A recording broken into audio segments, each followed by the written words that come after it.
ರಾಜ್ಯ ಸರ್ಕಾರ ಜನರ ತೆರಿಗೆ ಹಣದಲ್ಲಿ ಕಾಂಗ್ರೆಸ್ ಪಾರ್ಟಿಯ ಪ್ರಚಾರವನ್ನು ಹೊರಟಿದ್ದಾರೆ. ಇವತ್ತು ಎಲ್ಲ ಪತ್ರಿಕೆಗಳಲ್ಲಿ ಕಾಂಗ್ರೆಸ್ ಪಾರ್ಟಿ ಜಿ ರಾಮ್ಜಿ ಯೋಜನೆ ಏನು ಕಾಯ್ದೆ ಆಗಿದೆ, ಪಾರ್ಲಿಮೆಂಟಲ್ಲಿ ಕಾಯ್ದೆ ರೂಪದಲ್ಲಿ ಜಾರಿಗೆ ಬಂದಿದೆ, ಅದರ ವಿರುದ್ಧವಾಗಿ ಒಂದು ಕಡೆ ಗಾಂಧಿ ಫೋಟೋ, ಇನ್ನೊಂದು ಕಡೆ ಬೇರೆ ಫೋಟೋ ಹಾಕಿ ಅಡ್ವರ್ಟೈಸ್ಮೆಂಟನ್ನು ಕೊಟ್ಟಿದ್ದಾರೆ. ಮೊದಲನೇದಾಗಿ ಅಡ್ವರ್ಟೈಸ್ಮೆಂಟ್ ಕೊಟ್ಟಿರೋದೇ ಫಸ್ಟು ತಪ್ಪು. ಇದೊಂದು ಕಾಯ್ದೆ, ಕೇಂದ್ರ ಸರ್ಕಾರ ಮಾಡಿರೋವಂಥ ಕಾಯ್ದೆ ವಿರುದ್ಧವಾಗಿ ಮಾತಾಡೋ ಅಧಿಕಾರ ಇವ್ರು ಯಾರಿಗೂ ಇಲ್ಲ. ಒಂದು ಸರಿ ಕಾಯ್ದೆ ಆದಮೇಲೆ, ಕಾಯ್ದೆ ಆಗೋಕ್ಕೆ ಮುಂಚೆ ಇವರು ಲೋಕಸಭೆಯಲ್ಲಿ ಮತ್ತು ರಾಜ್ಯಸಭೆಯಲ್ಲಿ ಆರಾಮ್ಸೆ ಮಾತಾಡ್ಬೋದಾಯಿತು. ಒಂದು ಸರಿ ಅದು ಕಾಯ್ದೆ ಆದಮೇಲೆ ಅದು ಇವರು ನೈತಿಕತೆ ಇಲ್ಲ. ನನಗನ್ನಿಸ್ತತಿ ಅಡ್ವರ್ಟೈಸ್ಮೆಂಟಲ್ಲಿ ಕೊಟ್ಟಿರೋದು ಗಾಂಧೀಜಿ ಫೋಟೋ ಅಷ್ಟೇ, ಅದು ರಾಹುಲ್ ಗಾಂಧಿ, ಒಂದು ಕಡೆ ರಾಹುಲ್ ಗಾಂಧಿ, ಇನ್ನೊಂದು ಕಡೆ ಜನಸಾಮಾನ್ಯ. ಇಲ್ಲಿ ಗಾಂಧಿಯರ ಪಾತ್ರನೇ ಇಲ್ಲ. ಪಾಪ ಗಾಂಧಿ ಹೇಳಿದ್ರು ಈ ಕಾಂಗ್ರೆಸ್ ಮನೆ ಆಳ್ರು ಅದನ್ನು ರದ್ದು ಮಾಡಿಬಿಡಿ ಸಾಕು, ಸ್ವಾತಂತ್ರ್ಯಕ್ಕೋಸ್ಕರ ನಾವು ಮಾಡಿದ್ರಿ, ಸ್ವಾತಂತ್ರ್ಯ ಬಂತು, ಇನ್ನು ಮುಂದೆ ಬರೋದು ಮನೆ ಆಳ ಕಾಂಗ್ರೆಸ್ಸು ಅಂತೇಳಿ ವಿಸರ್ಜನೆ ಮಾಡಿ ಅಂತ ಹೇಳಿದ್ರು.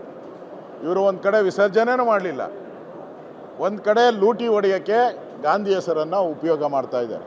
ಜಿ ರಾಮ್ಜಿ ಯೋಜನೆ ಏನಿದೆ ಅದು ಇವರು ಕಾಂಗ್ರೆಸ್ ಅವರು ಇಷ್ಟು ದಿನ ಲೂಟಿ ಮಾಡಿದ್ದು. ಸ್ವತಃ ಮನಮೋಹನ್ ಸಿಂಗ್ ಹೇಳಿದ್ದಾರೆ, ಮನಮೋಹನ್ ಸಿಂಗ್ ಇದರಲ್ಲಿ ಲೂಟಿ ನಡೀತಾ ಇದೆ. ಜೈರಾಮ್ ರಮೇಶ್ ಕಾಂಗ್ರೆಸ್ಸಿನ ನಾಯಕರು ಅವ್ರು ಹೇಳಿದ್ದಾರೆ ಇದರಲ್ಲಿ ಲೂಟಿ ನಡೀತಾ ಇದೆ ಅಂತ. ನಮ್ಮ CAG ರಿಪೋರ್ಟಲ್ಲೂ ಕೂಡ ಸಾವಿರಾರು ಕೋಟಿ ಬೋಗಸ್ ಬಿಲ್ ಮಾಡಿ ದುಡ್ಡು ಹೊಡೆದಿದ್ದಾರೆ. ಇದನ್ನು ಒಂದು ಸ್ಟ್ರೀಮ್ ಲೈನ್ ಮಾಡೋಕ್ಕೋಸ್ಕರ ಕೇಂದ್ರ ಸರ್ಕಾರ ಒಂದು ಪಾರದರ್ಶಕವಾದಂಥ ಒಂದು ಸ್ಕೀಮನ್ನು ತಂದಿದ್ದು. ಆದರೆ ಇವರು ರಾಹುಲ್ ಗಾಂಧಿ ಮಾತನ್ನು ಕೇಳಿಕೊಂಡು ಅಲ್ಲಿ ಹೇಳಿರೋದೆಲ್ಲ ಯಾವುದು ಗಾಂಧೀಜಿ ಹೇಳಿರೋದು ಯಾವುದೂ ಇಲ್ಲ, ಅಲ್ಲಿ ಎಲ್ಲ ರಾಹುಲ್ ಗಾಂಧಿ ಹೇಳಿರೋದೇ ಅಲ್ಲಿರೋದು. ಪೂರ್ತಿ ರಾಹುಲ್ ಗಾಂಧಿ ಏನು ಹೇಳೋನೋ ಅದನ್ನು ಹಾಕಿದ್ದಾರೆ, ಫೋಟೋ ಮಾತ್ರ ಗಾಂಧೀಜಿಗೆ ಹಾಕಿದ್ದಾರೆ. ಈ ಥರ ಒಂದು ರೀತಿ ಗಾಂಧಿಗೂ ಅಪಮಾನ ಮಾಡಿದ್ದಾರೆ. ಇದು ಗಾಂಧೀಜಿ ಹೆಸರಲ್ಲಿ ಹಾಕಿರೋದು ಗಾಂಧೀಜಿಗೆ ಮಾಡಿದಂಥ ಅವಮಾನ. ಅವ್ರು ಹೇಳದೇ ಇರೋವಂಥ ಹೇಳಿಕೆ, ಅವರ ಜೀವನದಲ್ಲಿ ಯಾವತ್ತೂ ಕೂಡ ಈ ಥರದ ಹೇಳಿಕೆಯನ್ನು ಹೇಳದೇ ಇರೋದನ್ನ ಅವ್ರ ಹೆಸರಲ್ಲಿ ಹಾಕಿದ್ರೆ ಅದು ದೊಡ್ಡ ಅಪರಾಧ.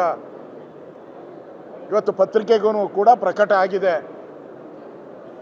ಪತ್ರಿಕೆಯವರು ಯೋಚನೆ ಮಾಡಬೇಕಾಯಿತು, ಗಾಂಧೀಜಿ ಹೇಳಿರೋದು ಕೋಟ್ ಏನಾನ ಇದೆಯಾ ಅದರಲ್ಲಿ? ಇಲ್ಲ. ಗಾಂಧೀಜಿ ಫೋಟೋ ಹಾಕೋಕ್ಕೆ ಅಧಿಕಾರ ಯಾರು ಕೊಟ್ರಿ ಇವ್ರಿಗೆ? ಯಾರನ್ನ ಅವ್ರ ಕುಟುಂಬದವ್ರು ಕೊಟ್ರಾ? ಯಾರು ಕೊಟ್ಟಿಲ್ಲ. ಫೋಟೋ ಹಾಕುವಂಥ ನೈತಿಕತೆ ಕಾನೂನು ಪ್ರಕಾರ ಇಲ್ಲ ಅವ್ರಿಗೆ. ಗಾಂಧೀಜಿ ಮಾತಾಡಿರೋದು ಏನಾನ ವರ್ಡಿಂಗ್ಸ್ ಇದ್ದರೆ ಅದನ್ನು ಹಾಕ್ಬೋದಾಯಿತು. ಇಲ್ಲ, ವರ್ಡಿಂಗೇ ಇಲ್ಲ. ರಾಹುಲ್ ಗಾಂಧಿ ಹೇಳಿರೋ ವರ್ಡಿಂಗ್ನ ಗಾಂಧೀಜಿ ಹೆಸರಲ್ಲಿ ಹಾಕಿದ್ರೆ ಗಾಂಧೀಜಿಗೆ ದೊಡ್ಡ ಅಪಮಾನ ಮಾಡಿದ್ದೀರಾ, ಮೋಸ ಮಾಡಿದ್ದೀರಾ. ಇದು ಸರ್ಕಾರದ ಟ್ಯಾಕ್ಸ್ ಪೇಯರ್ಸ್ ಹಣದಲ್ಲಿ ಮೋಜು ಮಸ್ತಿ ಮಾಡ್ತಾ ಇದ್ದೀರಾ ಕಾಂಗ್ರೆಸ್ ಅವರು. ಇದನ್ನು BJP ಖಂಡಿಸ್ತದೆ. ಈಗಾಗಲೇ ವಿಧಾನಸಭೆಯಲ್ಲಿ ಕೂಡ ಇದರ ಹೋರಾಟವನ್ನು BJPಯ ನಾವೆಲ್ಲರೂ ಕೂಡ ಮಾಡ್ತಾ ಇದ್ದೀರಿ. NDA ಪಾರ್ಟ್ನರ್ ಆದಂಥ JDS ಅವರು ಕೂಡ ನಮ್ಮ ಜೊತೆ ನಿಂತು ಅವರು ಕೂಡ ಹೋರಾಟವನ್ನು ಮಾಡ್ತಾ ಇದ್ದಾರೆ. ಇದು ಮಹಾತ್ಮ ಗಾಂಧೀಜಿಯ ಫೋಟೋ ಹಾಕಿ ಅವರು ಹೇಳದೇ ಇರುವಂಥ ಹೇಳಿಕೆಯನ್ನು ಅವರ ತಲೆ ಪಟ್ಟಿಯನ್ನು ಕಟ್ಟಿ ಮಾಡಿರುವಂಥದ್ದು ಗಾಂಧೀಜಿಗೆ ಮಾಡಿದಂಥ ಅವಮಾನ.